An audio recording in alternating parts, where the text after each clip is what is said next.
मैं करा देता हूं इसे। इस तरह से मैग्नेट ऐसे होती हुई ऐसे जाती है, ए से बी और पीछे बी से सी। आपको बताना है direction of induce current in the coil. Try. जब नॉर्थ पोल इधर आएगा तो इस नॉर्थ पोल को अपोज करने के लिए, जब ये ए टू बी जाएगा, नॉर्थ पोल को अपोज करने के लिए यहां पे नॉर्थ पोल ही बनेगा, यानी कि करंट का डायरेक्शन होगा एंटी क्लॉकवाइज। क्लियर? और जब ये इधर निकल जाएगा तो साउथ पोल को दूर जा रहा है, अब उसको पास बुलाने के लिए इधर क्या बनेगा? North pole. तो इसके इस साइड क्या बनेगा? South pole. तो जब यहां साउथ पोल बनेगा तो यहां कौन सा करंट दिखेगा? क्लॉकवाइज।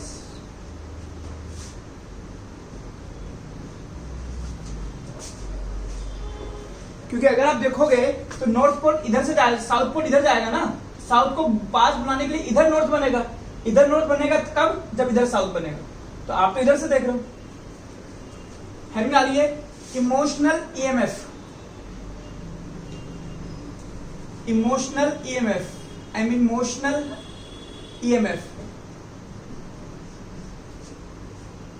अब ये समझ लीजिए कि यहां पर एक मैग्नेटिक फील्ड है यूनिफॉर्म, और एक करंट कैरिंग लूप है जो आधा इसके अंदर है आधा इसके बाहर है, और इधर की तरफ जाता है v वेलोसिटी से।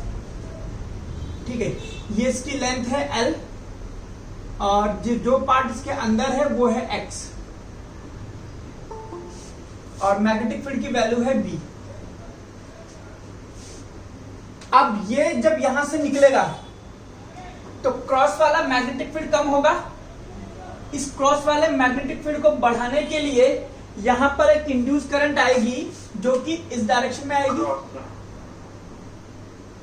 ताकि वो क्रॉस वाला मैग्नेटिक फील्ड प्रोड्यूस कर सके। अब ये इंड्यूस ईएमएफ कितना आएगा वो हम निकालते हैं।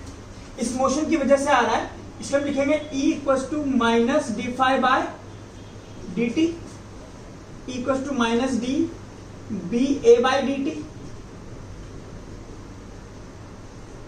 ए क्या होता है? ये वाला एरिया जो इसके अंदर है, L इंटू एक्स।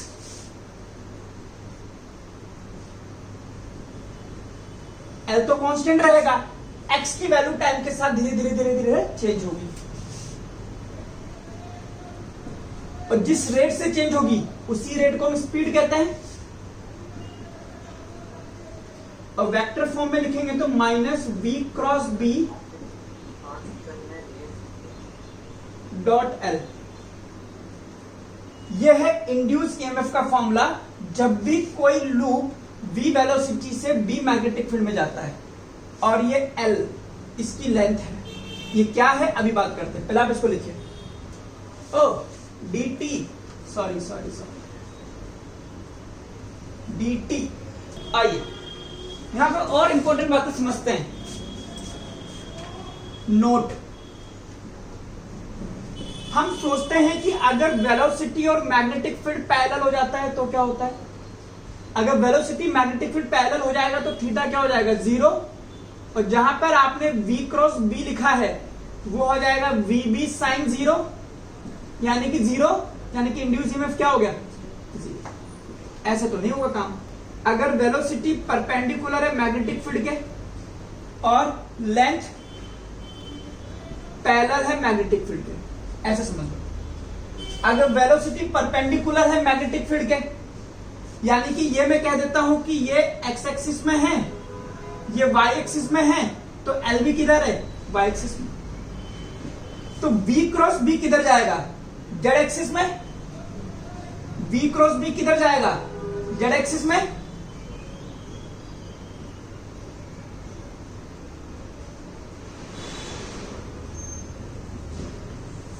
और लेंथ किधर है? वाई एक्सिस में। तो इसमें और इसमें कितने का एंगल हो गया? 90 डिग्री का। तो अगर मैं इसको लिखूं v क्रॉस बी तो 90 डिग्री है, तो बी भी कर दिया, और एल cos 90 हो जाएगा। cos 90 क्या हो गया? अब आप समझ रहे हैं, अगर तीन कंपोनेंट है आपके पास, वेलोसिटी, मैग्नेटिक फील्ड और एल, तीनों में से अगर कोई भी दो पैरेलल हो गया तो इंड्यूस ईएमएफ जीरो आ जाएगा। इसीलिए मोशनल ईएमएफ आने के लिए वेलोसिटी, मैग्नेटिक फील्ड और लेंथ तीनों परपेंडिकुलर होने चाहिए। लिख लीजिए पहले आप इसको, क्योंकि अगर आप वेलोसिटी इधर मानते हो, मैग्नेटिक फील्ड इधर मानते हो, तो V क्रॉस B इधर आता है ये, और L इधर है क्योंकि B के पैरेलल में। अब इन दोनों के बीच में ये L है, और ये क्या है? V क्रॉस B का है ना? तो 90 डिग्री का एंगल लिखिए। Motional EMF will induce only if motional EMF will induce only if this condition and E will be VBL always। इसमें कोई दिक्कत नहीं है, आएगा तो इंड्यूस ईएमएफ का फॉर्मूला VBL ही आएगा, नहीं तो कोई आएगा भी नहीं। अब मुझे पता लग गया कि जैसे जैसे ये इधर जाएगा इसमें इंड्यूस करंट आएगा, और इस इंड्यूस करंट की वजह से और ये मैग्नेटिक फील्ड इस इंड्यूस करंट की वजह से इस पर इधर डायरेक्शन में फोर्स लगाएगा। मैग्नेटिक फील्ड इधर जा रहा है, करंट ऊपर है, तो फोर्स लगेगा इधर, और इधर फोर्स लगना भी चाहिए क्योंकि it will oppose the cause due to which it is arise. ये इधर जा रहा है तो इंड्यूस करंट कोशिश करेगा कि ये इधर आए, इसलिए वो इस डायरेक्शन में जाएगा कि इस मैग्नेटिक फील्ड से इधर की तरफ फोर्स लगे। इसको हम बोलेंगे इंड्यूस फोर्स। अब और सुनिए, ये इंड्यूस फोर्स कैसे निकलेगा? किसी एल लेंथ के वायर पर फोर्स लगता है, आई लव भैया भुवन, ये क्या है? Induce current. अब इंड्यूस करंट की वैल्यू कैसे निकालोगे? Induce EMF upon resistance. अगर इस वायर का रेजिस्टेंस R मान लूं तो इंड्यूस आएगा VBL अपॉन R, तो ये हो जाएगा VBL upon R into L into B, यानी कि VLB का स्क्वायर अपॉन R। ये हो गया मेरे पास इंड्यूस फोर्स। लिखिए इसको, ड्यू टू, इसको लिखने से पहले लिखना ड्यू टू इंड्यूस करंट, इसको लिखने से पहले लिखना due to induced current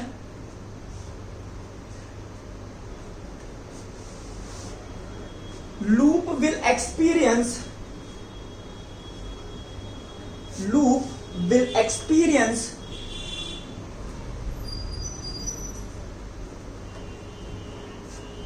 an induced force as shown in the figure। और ये फोर्स बना लीजिए,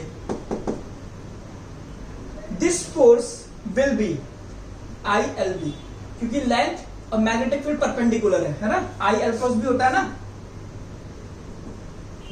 इस फॉर्मूले से। और फिर लिख लीजिए, और R क्या है? Resistance of the loop. आगे लिखिए, ठीक है आगे, due to the above force, due to the above force an external force is required, an external force is required to move loop at constant speed। अब ये वाला जो इंड्यूस फोर्स है, ये वाला इसको पीछे खींच रहा है, तो अगर आप चाहते हो कि ये बाहर निकले तो आपको बाहर की तरफ एक एक्सटर्नल फोर्स लगाना पड़ेगा इस डायरेक्शन में, और अगर आप चाहते हो कांस्टेंट में जाए तो external force should be equal to induce force but in opposite direction. तो एक्सटर्नल फोर्स बेसिकली हमारे पास आ गया B square L square by R, जो अभी अभी लगाया था। ये इस फोर्स की मैग्नीट्यूड होगा जो कि इसके बराबर होगा, और ये दोनों कैंसिल कर जाएंगे, इसीलिए इस पे स्पीड कांस्टेंट हो जाएगी। देखिए इसको, फोर्स आएगी कहाँ से? है आएगी। आप लगाओगे ना, अगर आपको चाहिए बाहर निकालना है तो आपको खींचना पड़ेगा, वरना ये नहीं खींच रहा। आप क्या सोचा हल्का सा धक्का दे दोगे निकल जाएगा? नहीं, धक्का दोगे तो इंड्यूस करंट इसको वापस पीछे खींच लेगा। आप इसको बाहर ले लेना चाहते हो तो ये वाला फोर्स आपको लगाना ही पड़ेगा, वरना ये बाहर कैसे जाएगा। आइए, अब एक्सटर्नल फोर्स लग रहा है तो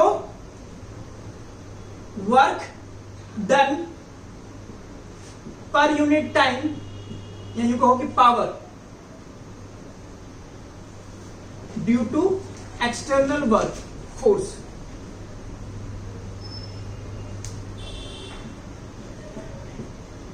अब ये एक्सटर्नल फोर्स आ रहा है तो ये वर्क भी करेगा। अब ये वर्क करेगा तो यहां पे पावर भी जनरेट होगी, जिसका फॉर्मूला होगा F.V। अब एक्सटर्नल फोर्स भी इधर लग रहा है, वेलोसिटी भी इधर है, तो cos 0 1, तो पावर हो गया F इंटू वी, क्योंकि थीटा 0 आ रहा है, ये आ गया B square L square upon R multiplied by v, तो पावर हो गया मेरे पास वी बी एल का होल स्क्वायर अपॉन आर। आप कह सकते हो ये क्या निकला है, work done per unit time.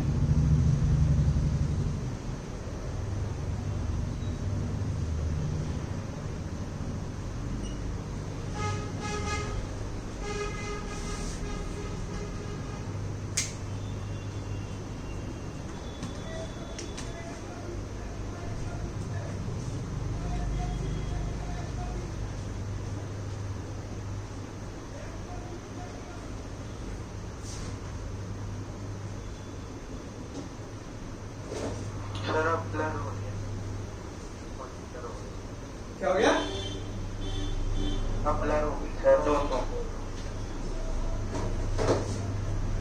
कौन ब्लड हो गया भाई?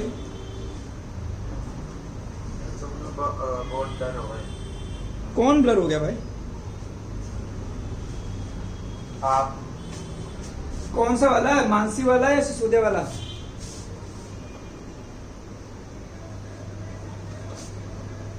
मेरा तो नेट सही चल रहा है। सर हो गया था। ठीक है, अब और सुनिए, मुझे ये बताइए, अब आपको इतना पता लग गया कि इसको अगर आपको बाहर खींचना है तो पीछे वाले फोर्स के अगेंस्ट काम करना पड़ेगा। आप जो ये वर्क कर रहे हैं कहां गया? उसमें पोटेंशियल किसकी पोटेंशियल एनर्जी बे? क्या कुछ भी? ये वर्क गया कहां? स्पीड को कांस्टेंट करने में। गया कहां? खत्म थोड़े ना होता है। ये वर्क चेंज हो गया इलेक्ट्रिकल एनर्जी में। ये देखिए करंट इसी वजह से आ रही है, energy can not be created, can not be destroyed. तो आप जो वर्क कर रहे हो वो इस करंट में गया, और ये करंट इस रेजिस्टेंस में जाएगी तो हीट प्रोड्यूस होगी, और वो हीट की फॉर्म में अल्टीमेटली डिसिपेट हो जाएगी। So this is how energy conservation is following. लिखिए इस बात को, when the loop moves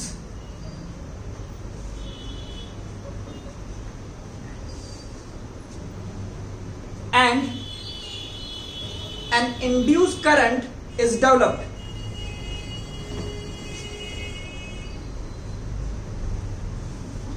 when the loop moves and an induced current is developed, due to this current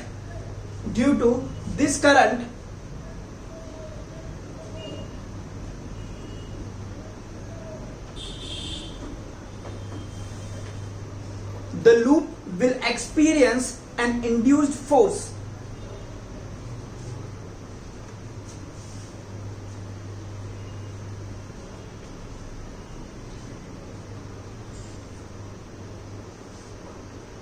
which opposes the motion, hence due to this current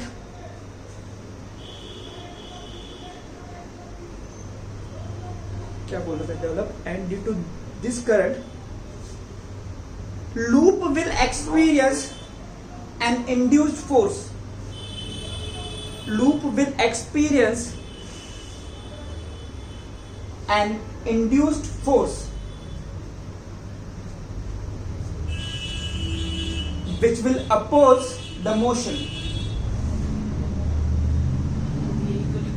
हाँ तो वही तो उसको दोबारा बोला ना उसने, सर दोबारा बोल दो. which will oppose the motion. Hence, an external force is required. Hence, an external force has to work. हाँ ये रखना. Hence, an external force has to work against induced force.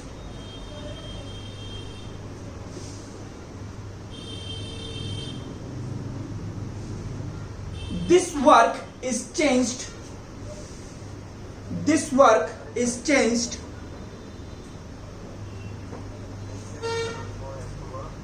This work is changed. External agency has to work against the induced force. है ना? This work is changed into electrical energy.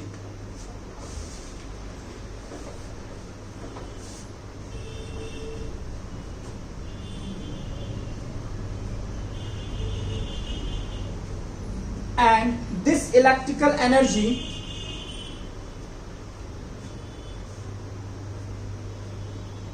finally will be released,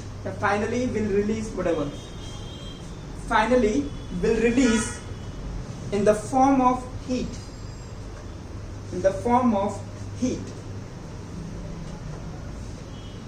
Thus, we can say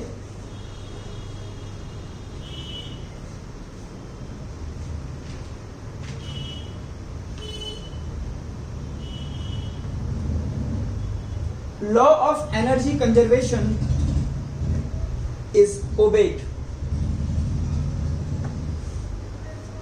Law of energy conservation is obeyed.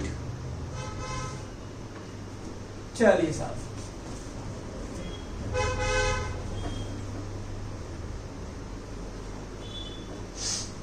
Question कीजिए. Question का नाम लिखिए धांसू question part 1. ये curve दिया हुआ है, ये कर्व ड्रॉ कीजिए. एनसीईआरटी में है कर्व, बट इस क्वेश्चन को मैं अलग ही लेवल पे लेके जाऊंगा धीरे धीरे. ये कर्व दिया है आपके पास फ्लक्स और टाइम का, A B C D. T1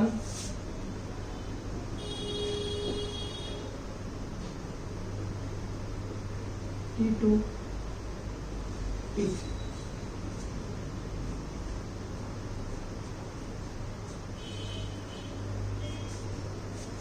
इस कर्व के बेस पर draw a graph induce EMF और टाइम के बीच का. चलिए देखो, इंड्यूस ईएमएफ और फ्लक्स का रिलेशनशिप होता है dφ बाई dt, यानी कि माइनस ऑफ स्लोप. क्लियर? अब A से B क्या हो रहा है? स्लोप कांस्टेंट है. B से C स्लोप 0. बोलो तो 0 है, 0 है, 0 है, 0 है, 0 है, 0 है, 0 है. मैं करते रहे ऐसे. हाँ, ये स्लोप कांस्टेंट एंड नेगेटिव. पैसों के लिए नहीं पढ़ाता हूं मैं, जल्दी बोले, जल्दी बोले, जल्दी बोले. आगे. अब अगर आप देखोगे T1 टाइम तक स्लोप कांस्टेंट है, यानी कि इंड्यूस ईएमएफ कांस्टेंट होगा और नेगेटिव होगा, है ना? तो इसको बनाना है कांस्टेंट और नेगेटिव. ये बना दिया मैंने कांस्टेंट और नेगेटिव. ये रहा मेरे पास इंड्यूस ईएमएफ का कर्व, नेगेटिव में है और कांस्टेंट है. कब तक? T1 टाइम तक. तो A से B यहां आ गया, B से C स्लोप 0. तो बी से सी स्लोप को कर दो 0,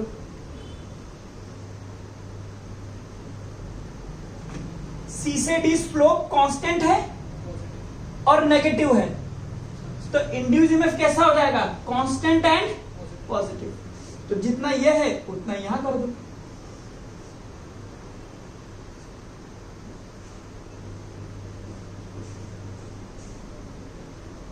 खत्म। फिर से ये कर्व बना लीजिए, फिर से ये कर्व बना लीजिए।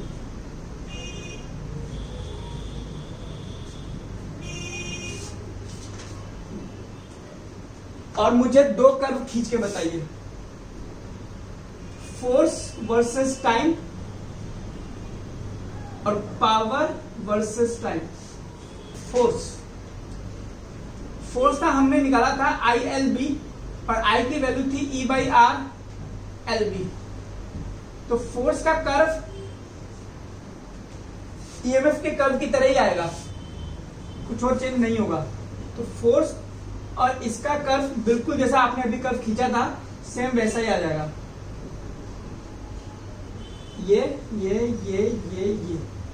ये फोर्स का भी कर्व ही होगा।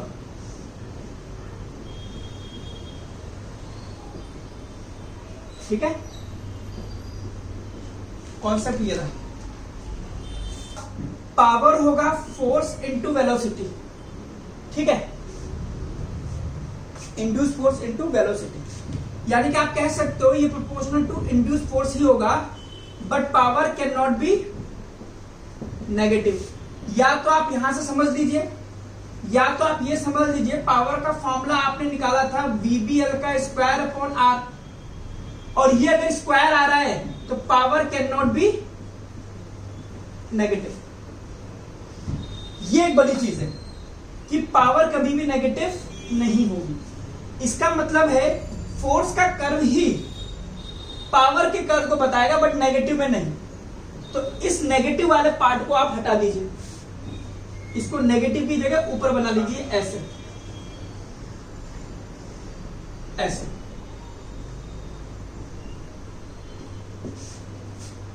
पावर और टाइम का कर्व ऐसे, ये ऐसे बनेगा, ऐसे ये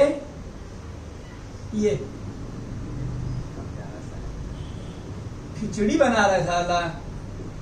धांसू क्वेश्चन पार्ट 3। हाँ, एक सेकेंड। और इसके लिए आपको जाना पड़ेगा एग्जाम्पल नंबर 6.8 NCERT। एक बार इसको ट्राई करना घर पे, पर एक क्वेश्चन लिखिए फिर। और ये क्वेश्चन का आंसर कई जगह पर गलत दिया हुआ है, क्वेश्चन करा रहा हूं मैं, पर मैंने जो देखी बुक्स मुझे तो किसी में सही निकला ही नहीं। अब आप बोलोगे सर हो सकता है आप ही का गलत हो, तो मैं कह रहा हूं सालों मेरा तो सही है, तुम अपनी बताओ। ये कैपेसिटर लगाया हुआ है, हो सकता है सारी बुक में वही आंसर है, मेरे ही अकेले का अलग आ रहा है। तो होता ना सर, हो सकता है आप ही गलत सोच रहे हो। देखिए ये कैपेसिटर है, इसकी प्लेट है A और B, और ये मैग्नेटिक फील्ड है। If magnetic field increases, if magnetic field increases, find polarity of plates। मतलब आपको बताना है कि A पॉजिटिव होगी या नेगेटिव होगी, B पॉजिटिव होगी कि नेगेटिव होगी, ये आपको पता करना है, बस इतना सा काम है। चलिए बताइए, अगर आपने दिमाग सही निकाला तो आप भी वही आंसर निकालेंगे जो मैंने निकाला है, वरना लोग बात कॉपी पेस्ट कर रहे हैं, आप भी कर लेना। अगर ये मैग्नेटिक फील्ड इंक्रीज कर रहा है तो इंड्यूस करंट कोशिश करेगी कि मैग्नेटिक फील्ड उल्टा दिया जाए। उल्टा दोगे तो करंट इधर जाएगा, करंट इधर जाने का मतलब है इलेक्ट्रॉन इधर जाएगा, यानी कि बी प्लेट से इलेक्ट्रॉन निकलेंगे और कहां जाएंगे, ए प्लेट की तरफ। इस तरह से इलेक्ट्रॉन का मोशन होगा। हाँ, करंट तो नहीं जाएगी बट इलेक्ट्रॉन तो जा ही सकता है, और ए पर इकट्ठा होने लग जाएंगे। तो ए पर आ जाएंगे तो ए हो जाएगा नेगेटिव और बी हो जाएगा पॉजिटिव। तो ए हो गया नेगेटिव तो बी हो गया। सर ब्लैक ये एक रॉड है और क्रॉस मैग्नेटिक फील्ड में है बेचारी।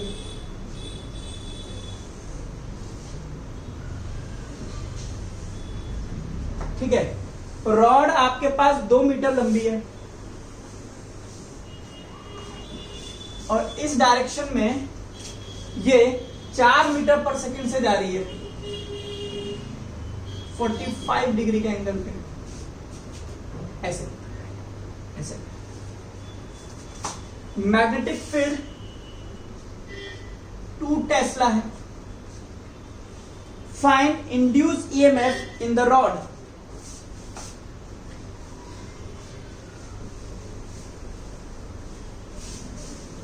ट्राई कीजिए आप। पहला तरीका मैं बता देता हूं इसको करने का। अगर आपको पता है कि इंड्यूस ईएमएफ होता है minus V cross B dot L, और हमें पता है कि ये तीनों परपेंडिकुलर ही होने चाहिए एक दूसरे के, तभी आएगा। तो लेंथ तो मैंने ले ली 2 मीटर की,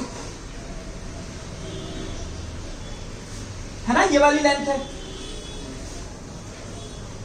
मैग्नेटिक फील्ड ये वाला है, ठीक है। ये भी क्या है, 2।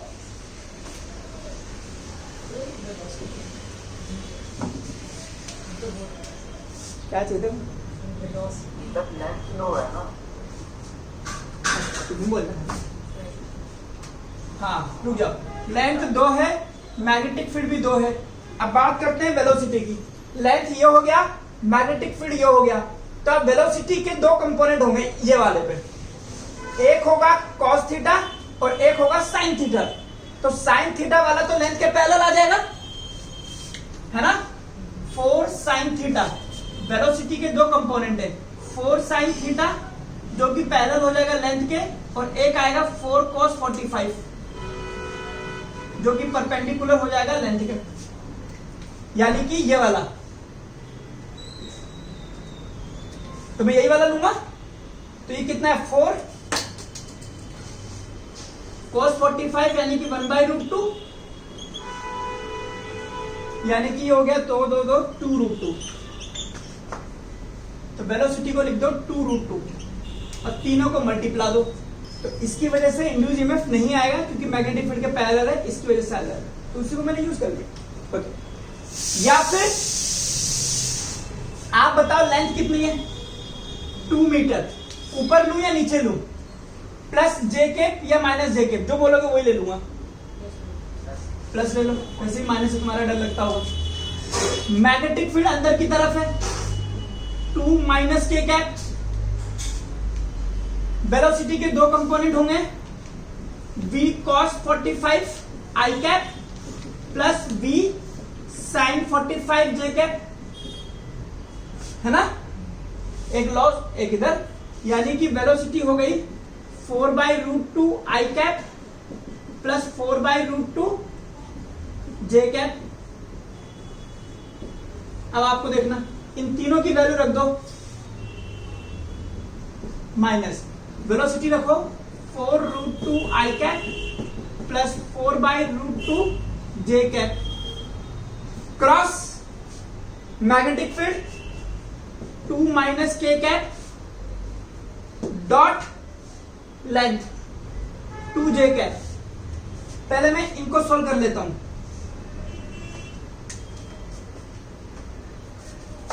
इस पूरे का i cap i j k, ये ऐसा ही चलता है ना, माइनस i और ये पहले तो मल्टीप्लाई कर दो, तो ये हो गया मल्टीप्लाई 4√2 प्लस माइनस माइनस और i के माइनस j के, j के क्रॉस k कैप कर दीजिए, plus plus minus minus 4√2 j के i cap dot 2j cap. अब डॉट प्रोडक्ट में j कैप का 1 होगा तो 4 और 8 माइनस 8√2, इसको प्लस कर दो ना, माइनस माइनस प्लस हो जाएगा, इसको मल्टीप्लाई करो और देखिए ये वाला कंपोनेंट इसके साथ 0 हो जाएगा, इसीलिए आंसर 8√2 आ जाएगा। आप कह रहे हो लेंथ 2 मीटर की है, सिर्फ ये कि वेलोसिटी के 2 कंपोनेंट है, एक इधर वाला एक इधर वाला, इसकी वजह से नहीं आएगा, तो सिर्फ 2 हो गया ये वाला, मैग्नेटिक फील्ड अंदर की तरफ है 2 और परपेंडिकुलर वाला ये 2√2, बस तीनों मल्टीप्लाई कर देना। चलिए साहब